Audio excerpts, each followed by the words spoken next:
ದೇವನಗಿರಿ ಅಂತ ಕರಿತೀನಿ. ಅದ್ರ ಬಗ್ಗೆ ಹೇಳೋದಾದ್ರೆ ಕೂಡ ಎಲ್ಲಿ ತಮ್ಮ ಮನೆತನ ಬನ್ನೂರಲ್ಲಿ ವಾಸ ಇದ್ರಿ, ಮತ್ತೆ ಮೈಸೂರು ಕಡೆ ಬರ್ತೀರಾ, ಮತ್ತೆ ಒಂದು ಉನ್ನತ ಶ್ರೇಣಿಯ ವಿದ್ಯಾಭ್ಯಾಸ ಮಾಡ್ತೀರಾ, ಒಂದು ಉನ್ನತ ಶ್ರೇಣಿಯ ಒಂದು ಕೆಲಸಕ್ಕೆ ಸೇರ್ಕೋತೀರಾ, ಅದೆಲ್ಲ ಬಿಟ್ಟು ಆಧ್ಯಾತ್ಮಕ್ಕೆ ಬರ್ತೀರಾ. ಆಧ್ಯಾತ್ಮಿಕ ಜೊತೆಗೆ ಗ್ರಂಥಾಲಯಗಳನ್ನ ಅಂದ್ರೆ ಪುಸ್ತಕಗಳನ್ನ ಭಂಡಾರಗಳನ್ನ ಕಲೆಕ್ಟ್ ಮಾಡಿ ಸರಿಸುಮಾರು ಸಾವಿರಾರು ಪುಸ್ತಕಗಳನ್ನ ಇದು ಮಾಡಿದ್ದೀರಿ. ಹಾಗಾಗಿ ನಮ್ಮ ಬನ್ನೂರಲ್ಲಿ ತಾವಿದ್ರಿ ಅಂತ ಹೇಳೋದಕ್ಕೆ ಬಹಳ ಖುಷಿ ಪಡ್ತೀವಿ. ಅದೊಂದು ವಿಚಾರಗಳು ಹೇಳೋದಾದ್ರೆ ಏನ್ ಹೇಳ್ತೀರಿ ಕೂಡ? ನಾವು ಸುಮಾರು 1955 ಆ ಟೈಮಲ್ಲಿ ನಮ್ಮ ಪೂರ್ವಜರೆಲ್ಲ ಬನ್ನೂರಿನಲ್ಲಿ ವಾಸ ಮಾಡ್ತಿದ್ರು. ಮತ್ತು ಮೈಸೂರಿಗೆ ಏನಂತ ಕರೀತಾರೆ ಗುರುಗಳೇ ಪೂರ್ವಜರ ನಿಮ್ಮ ಬನ್ನೂರಿನಲ್ಲಿ ಅಂತ? ಆಚಾರ್ಯರು ಅಂತ ಕರಿತಿದ್ರು. ಕುಟುಂಬಸ್ಥರು ಆಚಾರ್ಯರು ಅಂದ್ರೆ ಸ್ವತಂತ್ರ ಬಂದು 47 ಬರುತ್ತೆ, 57 ಕೇವಲ 8 ವರ್ಷ. ಸೊ ಅಲ್ಲಿ ವಾಸವಾಗಿರ್ತಾರೆ. ಅದು ಕೆಲಸ ಅದೆಲ್ಲ ಮೈಸೂರಲ್ಲಿ ಮಾಡೋದು, ವಾಸಕ್ಕೆ ಬನ್ನೂರು. ವ್ಯಾಸರಾಜರು ಹುಟ್ಟಿದ ಜನ್ಮಸ್ಥಳ, ಮತ್ತೆಲ್ಲ ಅವರು ಆಂಜನೇಯ ಸ್ಥಾಪನೆ ಮಾಡಿದಂಥ ಜನ್ಮಾಂಜನೇಯ ದೇವಸ್ಥಾನ, ಮತ್ತೆ ಶ್ರೀರಾಮನ ಪುಷ್ಪಕ ವಿಮಾನ ನಿಂತಹ ಸ್ಥಳದಲ್ಲಿ ರಾಮ ಮಂದಿರ ಕಟ್ಟಿದರು. ಅದು ಪರಮ ಪುಣ್ಯ ಕ್ಷೇತ್ರ. ಮತ್ತು ಅದು ಸುತ್ತ ಕಾವೇರಿ ನದಿಯೆಲ್ಲ ಹರಿತಿರೋದು ಒಂದು ಪವಿತ್ರ ಸ್ಥಳ. ವ್ಯಾಸರಾಜರು ಅಂದರೆ ಮುಂದೆ ರಾಘವೇಂದ್ರ ಸ್ವಾಮಿಗಳಾಗೋದು, ಅದರ ಹಿಂದೆ ಪ್ರಹ್ಲಾದ ರಾಜರಾಗಿದ್ದರು. ಅವರ ಎಲ್ಲರ ಒಂದು ಆತ್ಮ ಅಲ್ಲಿ ಇತ್ತು. ಅವರು ಅತ್ಯಂತ ಪುಣ್ಯ ಇದು ಅಂತೇಳಿ ಅಲ್ಲಿ ಇದ್ದಿದ್ರು. ನಂತರ ಮೈಸೂರಿಗೆ ಇದು ಕೆಲಸದ ಮೇಲೆಲ್ಲ ಬಂದು ಹೋಗಿ ಮಾಡ್ತಾಯಿದ್ರು. ಹೀಗಾಗಿ ಅದನ್ನು ತುಂಬ ಪವಿತ್ರ ಅಂತೇಳಿ ತಿಳ್ಕೊಂಡು ಒಂದು ಇದರಲ್ಲಿ ಇದ್ವಿ. ಮತ್ತು ನನ್ನ ತಂದೆಯವರು ಜಯಚಾಮರಾಜೇಂದ್ರ ಒಡೆಯರಿಗೆ ತುಂಬ ಆಪ್ತರಾಗಿದ್ದರು. ಸೊ ಸ್ವಾತಂತ್ರ್ಯ ಬಂದ ನಂತರ ರಾಜ್ಯ ಆಡಳಿತ ಕಡಿಮೆಯಾಗಿ ಅವರು ಮಡ್ರಾಸಿನ ಗವರ್ನರ್ ಆಗಿ ಹೋಗ್ತಾರೆ. ಅವ್ರಿಗೆ ಹೋಗೋಕ್ಕಿಂತ ಮುಂಚೆ ಅಲ್ಲಿದ್ದವ್ರನ್ನೆಲ್ಲ ಪಾಂಡವಪುರ ಶುಗರ್ ಫ್ಯಾಕ್ಟ್ರಿಗೆ ಕೆಲಸ ಕೊಡಿಸಿ ಅವ್ರ ಕ್ವಾರ್ಟರ್ಸ್ ಎಲ್ಲ ವ್ಯವಸ್ಥೆ ಮಾಡಿ ಹೋಗ್ತಾರೆ. ಸೊ ನಾವೆಲ್ಲ ಅಲ್ಲಿಂದ ಪಾಂಡವಪುರಕ್ಕೆ ಬಂದು ಅಲ್ಲಿ ಶುಗರ್ ಫ್ಯಾಕ್ಟ್ರಿಲಿ ವರ್ಕ್ ಮಾಡ್ತಿದ್ರು. ಆಮೇಲೆ ಹಂಗೆ ಮಂಡ್ಯ, ಮೇಲ್ಕೋಟೆ ಇದರದೆಲ್ಲ ಸಂಪರ್ಕದಲ್ಲಿದ್ವಿ ಆಧ್ಯಾತ್ಮಿಕ ವಾತಾವರಣದಲ್ಲಿ.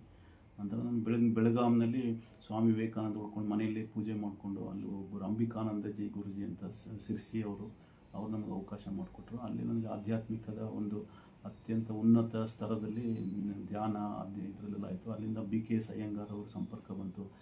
ಭಾಳಷ್ಟು ಲೋನಾಲ್ವಾ ಅಂತ ಬಾಂಬೆ ಹತ್ರ ಒಂದು ಯೋಗ ಸೆಂಟರ್ ಇದೆ, ಅಂತಾರಾಷ್ಟ್ರೀಯ ಮಟ್ಟದ್ದು. ಅಲ್ಲೆಲ್ಲ ಹೋಗುವಂಥ ನೋಡೋದು ಮತ್ತು ಅಲ್ಲಿ ತರಬೇತಿ ಪಡೆಯೋದು, ಅಲ್ಲಿರುವ ಮುಖ್ಯಸ್ಥರ ಜೊತೆಲ್ಲ ಒಡನಾಟ ಅದೆಲ್ಲ.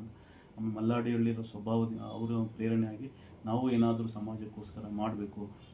ಅದನ್ನೇ ವಿವೇಕಾನಂದ ಯಾರು ತನಗಾಗಿ ಬದುಕ್ತಿದ್ದಾನೆ ಅದಕ್ಕಿಂತ ಇತರರಿಗಾಗಿ ಬದುಕೋದ್ರಲ್ಲಿ ಅತ್ಯಂತ ಹೆಚ್ಚು ಶ್ರೇಷ್ಠ ಮನುಷ್ಯನ. ಅದು those who live for others, that is the greatest aim of life ಅಂತ ಮಾಡ್ತಾರೆ ವಿವೇಕಾನಂದ ವಾಣಿ. ರಾಮಕೃಷ್ಣ ಪರಮಹಂಸರು ತಮ್ಮ ಜೀವನವನ್ನೇ ಒಂದು ಆಧ್ಯಾತ್ಮಿಕಕ್ಕಾಗಿ ರಮಣ ಮಹರ್ಷಿಗಳು ಇವರೆಲ್ಲ ಸಾಧನೆ ಮಾಡಿದರು.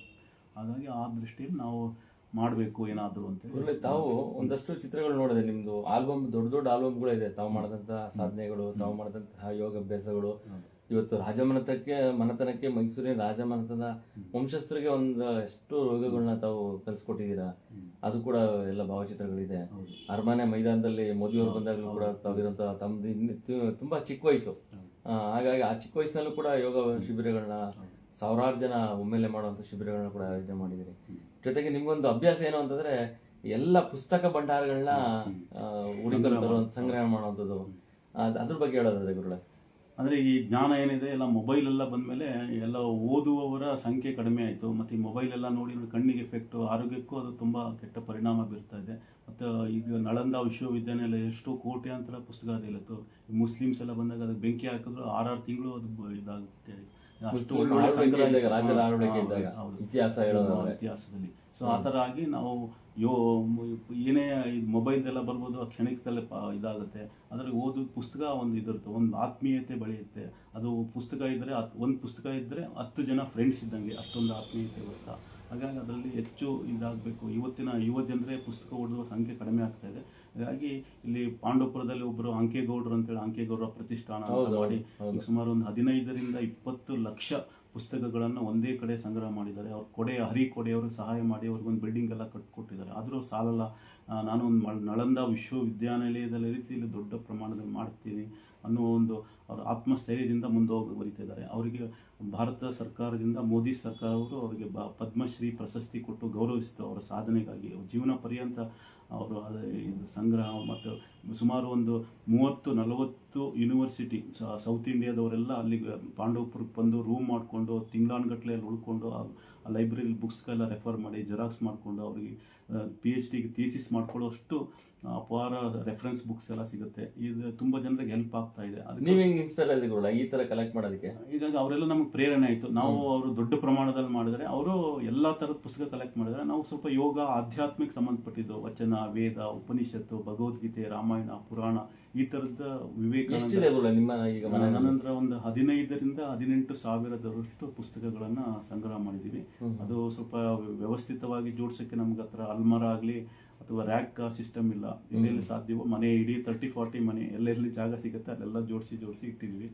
ಒಂದು ವ್ಯವಸ್ಥೆ ಆಗಬೇಕು. ಅದಕ್ಕೆ ಮಾನಸ ಅಂತೇಳಿ ಅವರು ಕನ್ನಡ ಪುಸ್ತಕ ಪ್ರಾಧಿಕಾರದ ಅಧ್ಯಕ್ಷರು, ನಮ್ಮ ಬನ್ನೂರು ನಾಗರಾಜ್ ಅವರು ಅವ್ರ ಸಂಪರ್ಕ ನಂಬರ್ ಎಲ್ಲ ಕೊಟ್ಟಿದ್ರು. ಅವ್ರ ನೇರವಾಗಿ ಭೇಟಿಯಾಗಿ ಮಾತಾಡಿದೆ. ಇನ್ಸ್ಟಿಟ್ಯೂಟ್ ಆಫ್ ಇಂಜಿನಿಯರ್ಸ್ ನಲ್ಲಿ ಒಂದು ಪುಸ್ತಕ ಬಿಡುಗಡೆ ಕಾರ್ಯಕ್ರಮ ಇತ್ತು. ಅವಾಗ ಅವ್ರು ಭೇಟಿಯಾದಾಗ, ನೀವು ವ್ಯವಸ್ಥೆ ಮಾಡಿ, ನಾವು ಬರ್ತೀವಿ, ನಮ್ಮ ಕೈಲಿ ಏನಾಗುತ್ತೆ ಹೆಲ್ಪ್ ಮಾಡ್ಕೊಡ್ತೀನಿ. ಮೈಸೂರಿನ ಅಧ್ಯಕ್ಷರು ಚಂದ್ರಶೇಖರ್ ಅಂತಿದ್ದಾರೆ, ಅವ್ರನ್ನ ಸಂಪರ್ಕ ಮಾಡಿ. ಮಡ್ಡಿಗೆರೆ ಗೋಪಾಲ್ ಅವರೆಲ್ಲ ಅಂತ ಡಾಕ್ಟರ್ ನಾಗರಾಜ್ ಬೇರೆ ಅವರು ಕೂಡ ಬಂದು ವೀಕ್ಷಣೆ ಮಾಡ್ತಾರೆ.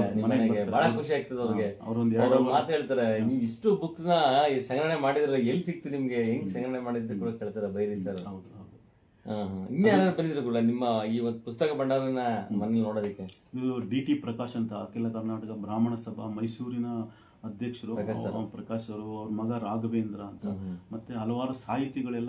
ಸರಿ, ಅವ್ರ ತೋಟದಲ್ಲಿ ಒಂದು ಕಾರ್ಯಕ್ರಮ ಕೂಡ, ಬಾನುಲಿ ಕೃಷಿ ಮೇಳ ಅಂತ ನಡೀತು. ಆ ಮೇಳದಲ್ಲಿ ಅವರು ಎಲ್ಲ ಆಯೋಜನೆ ಮಾಡಿದ್ರು.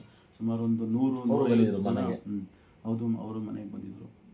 ಹೀಗಾಗಿ ಮತ್ತೆ ಸಾಹಿತಿಗಳು ಮಡ್ಡಿಗೆರೆ ಗೋಪಾಲು, ಇನ್ನೂ ಈ ತರ ಕೆಲವು ಸಾಹಿತಿಗಳೆಲ್ಲ ಬಂದಿದ್ದಾರೆ. ಆಮೇಲೆ ಇವ್ರು ಪ್ರಧಾನ್ ಗುರುದತ್ ಅವರು ಬಂದಿದ್ರು. ಅವರು ಕನ್ನಡ ಪುಸ್ತಕ ಪ್ರಾಧಿಕಾರದ ಅಧ್ಯಕ್ಷರಾಗಿದ್ದವರು. ಅವರೆಲ್ಲ ಬಂದು ಅವರು SL ಭೈರಪ್ಪ ಅವರು ವರದಿ ಒಪ್ಪಿಸಿ ಹಿಂಗ್ ಮಾಡ್ತಾ ಇದ್ದಾರೆ ಅಂತ ಅವರ ಸಲಹೆ. ತಾವು ಇಷ್ಟೆಲ್ಲ ಪುಸ್ತಕಗಳನ್ನ ಸಂಗ್ರಹಣೆ ಮಾಡ್ತಾ ಇದ್ದೀರಾ, ಎಷ್ಟು ವರ್ಷದಿಂದ ಮಾಡ್ತಾ ಇದ್ದೀರಿ? ಸುಮಾರು 40 ವರ್ಷದಿಂದ ಮಾಡ್ತೀನಿ. 40 ಇಯರ್ಸ್ ಮಾಡ್ತಾನೆ ಇದ್ದೀರಾ? ಈಗ ಕೂಡ ನಿಮ್ಗೊಂದು ಗಿಫ್ಟ್ ಕೊಟ್ರು. ಹೌದು, ಗಿಫ್ಟ್ ಯಾವ್ದು ಅಂದ್ರೆ ಭಗವದ್ಗೀತೆ. ಹಾಗಾಗಿ ನನ್ ಮುಂದೆನೆ ಕೊಟ್ರು. ಈಗ ನೀವೊಂದು ಮಾತು ಹೇಳಿದ್ರಿ, ಇದು ಅಷ್ಟು ಬುಕ್ಸ್ ಅಲ್ಲಿ ಇದೊಂದು ಕೂಡ ಸೇರ್ಕೋತು ಅಂತ, ಒಬ್ರು ಆಧ್ಯಾತ್ಮಿಕವಾಗಿ ಪೂಜೆಗೆ ಹೋದಾಗ. ಮತ್ತೆ ಅಷ್ಟೆಲ್ಲ ನಿಮ್ಗೆ ಈಗ ಶೇಖರಣೆ ಮಾಡಿದೀರಾ, ಅದನ್ನ ಕರೆಕ್ಟ್ ಆಗಿ ವ್ಯವಸ್ಥಿತವಾದಂತ ಜಾಗ ಬೇಕು ನಿಮ್ಗೆ. ಪಾಪ ಇಲ್ಲಿ ತಾವಿರುವಂತ ಮನೆ ಯಾರೋ ಪುಣ್ಯಾತ್ಮರು ನಿಮ್ಗೆ ಒಂದು ಕಡಿಮೆ ದರ್ಜೆಯಲ್ಲಿ ಅನುಕೂಲ ಮಾಡ್ಕೊಟ್ಟಿದ್ದಾರೆ, ಒಂದು ಬಾಡಿಗೆ ಏನೋ ಅನ್ನೋ ರೀತಿಲಿ. ಈಗ ಮತ್ತೆ ನಿಮ್ಗೆ ಇದೊಂದು ಟೈಮ್ ಕೂಡ ಆಗ್ತಾ ಇದೆ, ಮತ್ತೆ ಇದನ್ನ ಖಾಲಿ ಮಾಡಿ ಬೇರೆ ಕಡೆ ಹೋಗ್ಬೇಕು, ಮಾನಸಿಕವಾಗಿ ತೊಂದರೆ ಆಗ್ತಾ ಇದೆ. ಅಮ್ಮ ಇದ್ರು, ಅಮ್ಮ ತೀರ್ಕೊಂಡ್ರು ಅಂದ್ರಿ. ಏನ್ ಅಮ್ಮ ಏನು ನಿಮ್ಗೆ ಏನು ಹೇಳ್ತಾ ಇರ್ಲಿಲ್ವಾ? ಈಗ ನೀವು ಒಂದು ಕುಟುಂಬ ಜೊತೆಗೆ ಅಮ್ಮ ಇದ್ದಂತವ್ರು ಅಮ್ಮನ್ನ ಇದ್ ಮಾಡಿದಾಗ ಅವರು ತೀರ್ಕೋತಾರೆ. ಅವ್ರು ನಿಮ್ಗೆ ಸದಾಕಾಲ ಹೇಳ್ತಾನೆ ಇದ್ರು, ಏನೋ ಒಂದು ವ್ಯವಸ್ಥೆ ಮಾಡಿ ಇದಕ್ಕೆ ಅಂತ. ಪ್ರಯತ್ನ ಮಾಡ್ತಾ ಇದ್ವಿ. ನಾವೊಂದು ಟ್ರಸ್ಟ್ ಮಾಡ್ಕೊಂಡ್ವಿ, ರಾಮಕೃಷ್ಣ ವಿವೇಕಾನಂದ ಯೋಗಾಶ್ರಮ ಟ್ರಸ್ಟ್ ಅಂತ. ಆ ಟ್ರಸ್ಟ್ ಮೂಲಕ ಕೆಲವು ಸದಸ್ಯರನ್ನೆಲ್ಲ ನೇಮಿಸ್ಕೊಂಡು ಇಲ್ಲಿ ಮೈಸೂರು ನಗರಾಭಿವೃದ್ಧಿ ಪ್ರಾಧಿಕಾರದಲ್ಲಿ ಒಂದು ಸೈಟ್ಗೆ ಜಾಗಕ್ಕೆ CA ಸೈಟ್ಗೆಲ್ಲ ಅಪ್ಲೈ ಮಾಡಿದ್ವಿ. ಈಗಿನ ರಾಜಕೀಯದ ಇದರಲ್ಲಿ ನಮ್ಗೆ ಯಾವುದು ಬರ್ತಾ ಇಲ್ಲ. ಹೀಗಾಗಿ ದಾನಿಗಳ ಮೂಲಕ ಏನಾದರೂ ಒಂದು ಮನೆಯದೋ ಅಥವಾ ಯಾವ ಸಹಾಯ, ಒಂದು ಬಿಲ್ಡಿಂಗ್ ಕಟ್ಟಡದ ಅವಕಾಶ ಬೇಕು. ನಮ್ಗೆ ಅಷ್ಟು ಆರ್ಥಿಕ ಪರಿಸ್ಥಿತಿ ಇಲ್ಲ. ಹೀಗಾಗಿ ದಾನಿಗಳು ಅಥವಾ ಇದಕ್ಕೆ ಉದಾರ ಮನಸ್ಸಿನವರು, ಕೆಲವರು ಮನೆಯಲ್ಲಿರುತ್ತೆ, ಅಮೆರಿಕಾಲಿ ಇರ್ತಾರೆ, ಖಾಲಿ ಇರುತ್ತೆ, ಅಂಥದ್ದು ಏನಾದರೂ ಒಂದು ವಿಶ್ವಾಸಪೂರ್ವಕವಾಗಿ ದಾನಿಗಳು ಸಹಾಯ ಮಾಡಿದರೆ ತುಂಬ ಉಪಕಾರ ಆಗುತ್ತೆ. ಇದನ್ನು ಮುಂದುವರಿಸ್ಕೊಂಡು ಹೋಗೋಕ್ಕೆ ನಮ್ಗೆ ತುಂಬ ಸಹಾಯ. ನಮ್ಮ ಲೈಫ್ ಲಾಂಗ್ ಅಂಬಿಷನ್ನೇ ಅದೇ, ಅದು ಗುರಿ. ಅದೇ ಗುರುಳೆ, ತಾವು ಇರಂತ 15,000ಕ್ಕಿಂತ ಹೆಚ್ಚು ಪುಸ್ತಕಗಳಿರೋದನ್ನ ಕಾಪಾಡ್ಕೊಬೇಕು, ಒಂದು ಲೈಬ್ರರಿ ತರ ಮಾಡಬೇಕು ಸಾರ್ವಜನಿಕವಾಗಿ. ಮತ್ತೆ ಒಂದು ಯೋಗ ಶಿಬಿರನ ಮಾಡೋ ತರ ಒಂದಷ್ಟು ಜಾಗ ಸಿಕ್ಕರು ಸಾಕು, ಉಚಿತವಾಗಿ ಮಾಡ್ಕೊಡುವಂಥದ್ದು. ಹಾಗೇನೆ ಪೌರತ್ಯ ಕೂಡ ತಾವು ಮಾಡ್ತಾ ಇದ್ದಾರೆ, ಬೇರೆ ಕಡೆ ಹೋಗಿ ಒಂದಷ್ಟು ಪೌರತ್ಯಗಳು ಮಾಡ್ಕೊಂಡು, ಮುಖ್ಯವಾಗಿ ರಾಜಮನೆತನದ ಅವರ ಒಂದು ಸಂಪರ್ಕ ಕೂಡ ತಮ್ಗಿದೆ. ತಾವು ಒಂದು ಮಾತು ಹೇಳಿದ್ರಿ, ಬೆಂಗಳೂರಿನಲ್ಲಿ ಕೂಡ ಹೋಗಿ ರಾಜಮಾತೆಯನ್ನೆಲ್ಲ ದೇವಿ ಒಡೆಯರು ಮತ್ತು ರಾಜಚಂದ್ರ ಒಡೆಯರು, ಅವ್ರ ಯದುವೀರನ ತಂದೆ ತಾಯಿ, ಅವರಿಂದ ಪ್ರಮೋದ ದೇವಿಯವರು ದತ್ತು ಪಡೆದಿದ್ದು.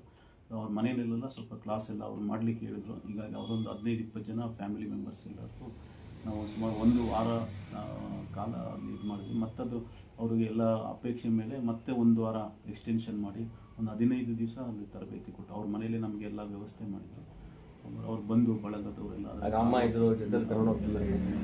ಓಕೆ, ಅಪ್ಪ ಏನಂತೀರಿ ಸರ್ ನೀವು? ಈಗ ನೀವು ಇದಕ್ಕೆ ಬಂದಿಲ್ಲ, ನೀವು ಏನೋ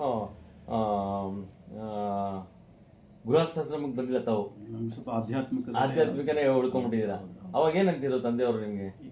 ಯಾವುದು ನಿನಗೆ ಇದಾಗುತ್ತೆ ಮಾಡು ಒಳ್ಳೆ ಅಷ್ಟು ತುಂಬಾ ವೆಲ್ಫೇರ್ ಇರುವಂತ ಒಂದು ಎಜುಕೇಶನ್ ಪಡೆದಿರುವಂತವ್ರು ಉದ್ಯೋಗ ಬಿಡ್ತೀರಿ, ಆಧ್ಯಾತ್ಮಿಕ ಕಡೆ ಒಲವಾಗುತ್ತೆ. ಅದ್ರಲ್ಲಿ ಮುಖ್ಯವಾಗಿ ಏನೋ ನೀವು ಮಾಡ್ತಿರೋಂಥ ಯೋಗಾಭ್ಯಾಸದ ಬಗ್ಗೆ ಬಹಳ ಪರಿಶ್ರಮ ಮಾಡ್ತೀರಾ.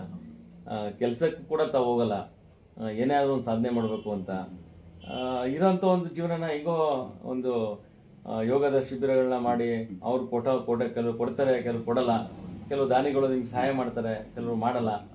ಇಷ್ಟೆಲ್ಲ ಕಷ್ಟಪಟ್ಕೊಂಡು ಇದೊಂದು ಯೋಗ ಜೀವನ ಅಂತಾನೆ ಹೇಳ್ಬೋದು ಗುರುಳ. ಯಾಕಂದ್ರೆ ಇವತ್ತೆಲ್ಲ ಕಮರ್ಷಿಯಲ್ ಆಗಿರೋಂಥ ಯೋಗ ಶಿಬಿರಗಳಿದೆ.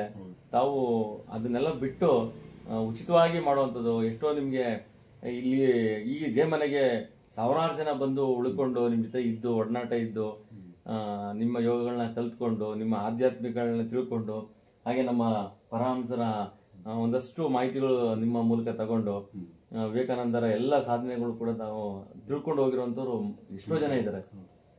ಹಾಗಾಗಿ ನಾನು ಒಂದು ಕೇಳೋದೇನಂದ್ರೆ, ನಾನು ನಿಮ್ಮನ್ನ ಭೇಟಿಯಾದಾಗ ಒಂದು ಬೇಜಾರಾಗಿದ್ದೇನು ಅಂದ್ರೆ, ಇಷ್ಟೆಲ್ಲ ಸಾಧನೆ ಮಾಡಿರೋರಿಗೆ ಒಂದು ಕುಟೀರ ಸಿಗ್ಲಿಲ್ವಲ್ಲ. ಅದು ಸರ್ಕಾರದ ವಿಚಾರವಾಗಿರ್ಬೋದು ಅಥವಾ ಸಾರ್ವಜನಿಕವಾಗಿ ಉಚಿತವಾಗಿ ಕೊಡುವಂಥದ್ದೇನು ಆಗ್ಲಿಲ್ವಲ್ಲ ಅನ್ನೋದು ಬಹಳ ಹಿಂಸೆ ಆಗಿದೆ. ಸುಮಾರು ಪ್ರಯತ್ನ ಪಟ್ವಿ, ಅಷ್ಟು ಅದು ಆಗಲಿಲ್ಲ. ಪ್ರಯತ್ನ ಮಾಡ್ತಾ ಇದ್ದೀವಿ. ರಾಘವೇಂದ್ರ ಸ್ವಾಮಿಗಳೇ ಪ್ರೇರಣೆ, ಮಲ್ಲಾಡಿ ಹಳ್ಳಿಯವರು. ಅವ್ರ ಜೀವನವನ್ನೇ ತ್ಯಾಗ ಮಾಡಿ ಸಮಾಜ